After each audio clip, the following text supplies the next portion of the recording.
Welcome, Memcheck Launches, and this is a look at why there's high volatility in the Google search results and why I believe this might be a new normal. So let me explain. Recently, we've been seeing high volatility in the Google search results, and if you're not familiar with what that means, is essentially it means that the rankings are bouncing around. It means that something could be at position 1, ranking number 1 on Google, and then next week it's in number 30th position, and so forth. And this is confirmed not only by Algorithm, but a whole bunch of other sensors like SEM Rush sensor, which confirms that the search results have been jumping around, not just for one day or two, but for a long, prolonged period of time, longer than I could ever recall happening. And so let me show you what a normal Google update looks like. Usually, or historically, Google updates have caused ranking fluctuations as everything kind of bounces around, but they've lasted a very short period of time. So here we look at the official Google release updates, and we could kind of correlate this with the like fluctuation here with the broad core update, where it fluctuated for one single day, and then it wasn't, there wasn't that much fluctuation afterwards. And sometimes it's a couple days, but never weeks and on end, right? So that's what's abnormal, and that's what I believe we should be paying attention to. Like, why is this happening, and why is it happening over such a long period of time? I do have a possible explanation that I think will be very useful to you. So here's my theory. I believe Google has developed a new algorithm that significantly increases the rate at which search results are split tested in order to measure user experience at a faster rate. In order to combat the large influx of low quality content, they're supercharging one of their older algorithms called Panda to work about like 10 times faster, maybe 100 times faster.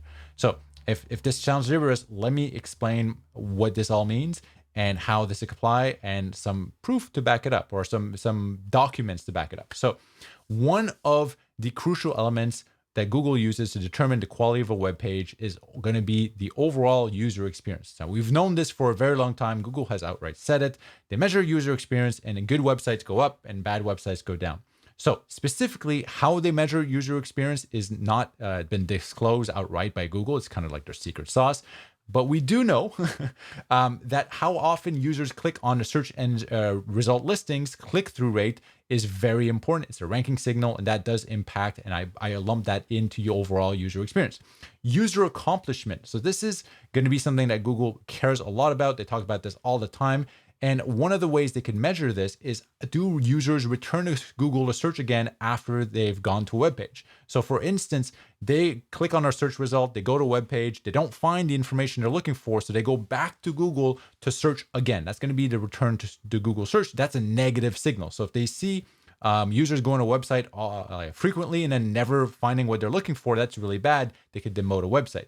And then, of course, overall site experience. This is probably going to be a combination of a whole bunch of metrics that they're measuring, such as session time, page views, maybe even bounce. Even though Google says they don't explicitly use bounce, if it is a combination of everything, that could be kind of play a role into the whole site user experience. And also navigational search queries for the site. So if a site looks for your specific website, so the types in yourwebsite.com on Google, that's a positive signal. So all of these things can contribute to Google's overall user experience of your website and even web page.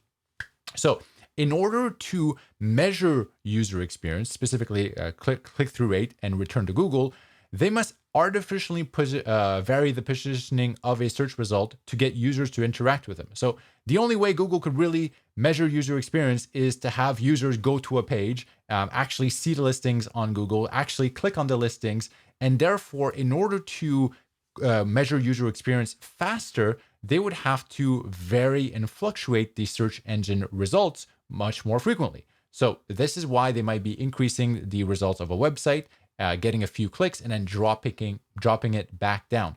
So I went through my notes. Here we go. I went through my notes in my patent notes, because I have a whole bunch of notes on patents. I've been reading patents for a decade, and here are some of my notes that relate to this specifically. So this URL, it was a Google patent, and inside they're mentioning the click-through rate is the amount of times a user clicks on a search result was a resource and so forth, divided by the amount of times a search result was presented by the query.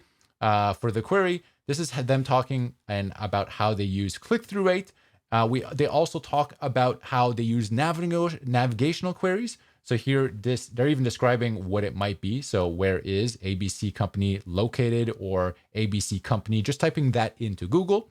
And they also obviously mention time spent on the website. So according to another aspect, system may include means for determining the amount of time one or more users spend accessing a document, and document being potentially that web page. So there's a lot of juicy bits of information in the Google patents. I just shared with a few snippets from my direct notes, just to kind of point and just reinforce the fact that Google is looking at these things and they are important.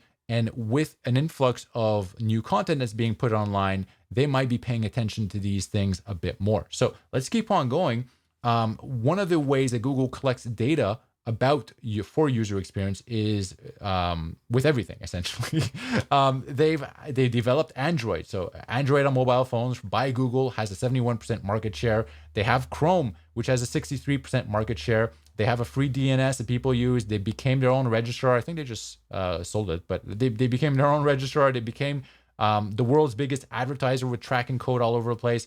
I could go on, and they might even, look, they have the biggest search engines, and I could just go on and on and on.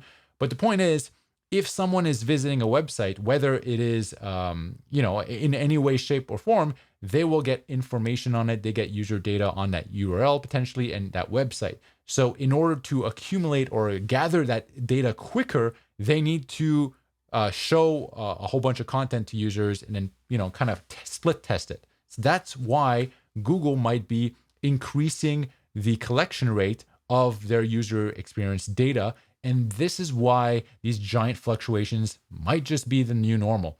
So these, in that case, the tools would need to adjust to be like, hey, this is the new standard. This is a new normal that we're seeing. Things will just vary from now on. Now, from Google's point of view, why they might have developed such an algorithm and why they might have made a change, well, looking at it from their point of view, to say, look, we just noticed a huge influx of AI content. People are producing content at a much faster rate than we've ever seen in the history of the world. We must determine what is helpful versus what is low quality at a faster rate now, because it might all seem real to computers, but we need to determine what's good and what's bad, what's low quality, so we could put it down and return the higher quality results faster. So Google could develop a new and implement a new, faster user experience testing algorithm to determine how useful the documents are for the user. So the intended result is the high quality content that focuses on user accomplishment rises to the top, and the lower quality content is hit by penalties. And I believe we've actually begun to see this, where some really high quality content is being promoted, and then some lower quality is, being de-indexed or just not doing as well. So here's my take on what to do to thrive, if I'm correct. Because remember, this is my theory, but to survive and thrive, this is what I've been focusing on personally. These ranking factors, I believe, are more important than ever. I believe site user experience is more important than ever. Returning visitors onto your website is going to be one of those ranking factors that if you could get it, it's going to help you a lot. Users searching for your site, so navigational queries, and of course, Web Vitals, because Web Vitals kind of contributes to the overall user experience. Honestly, if a website loads slowly, you're probably going to bounce off. If a website loads quickly, you're more likely to stay. So all of these things are things that I'm focusing on heavily. And I believe that these all contribute to a better website score and will keep you safe and keep you ranking higher over the long term. Now, here's a quick summary. My personal take is that the recent high volatility is likely Google's new algorithm. I think it's a new algorithm that's been rolled out that measures user experience at an accelerated rate. I believe that Google has been and will be favoring user signals that are really difficult to fake. So I personally monitor this all the time on my websites. In fact, we're doing tests, and we do split tests and case studies where we measure our AI content versus like human written content. So here you can see the pure AI has a time on page of 8 minutes, right? That means high user accomplishment, high success rate. So this keeps us safe and it keeps us ranking. In fact, this article is ranking the highest on the website. It's actually outperforming the human written content. So this is what I would consider good content that will keep you safe. And I believe that Google is actually going to be going after the poor performing content that some people are mass publishing without too much concern.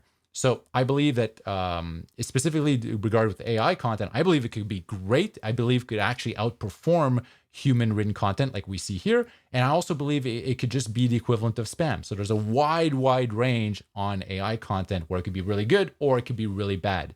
So that's it. If you have any questions, comments, leave them down below. My name is Eric Lanchers, and I'll talk to you soon.